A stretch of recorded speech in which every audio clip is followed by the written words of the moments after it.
Mister Kapoor দুটো খেলনা কিনেছে, প্রতিটার দাম 750 টাকা করে।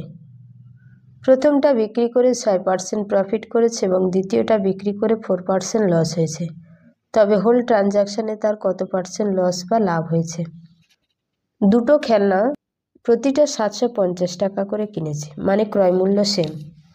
এবার দেখো, প্রথমে 6% প্রফিট করেছে, মানে সিপি 100, এসপি 106। দ্বিতীয়টা 4% লস হয়েছে, মানে সিপি 100, এসপি 96। টোটাল সিপি কত? 200।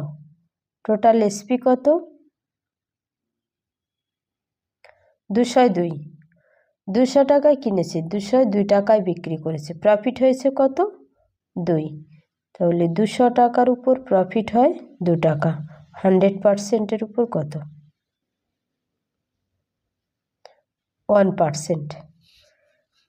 1% প্রফিট, বি অপশান অ্যান্সার।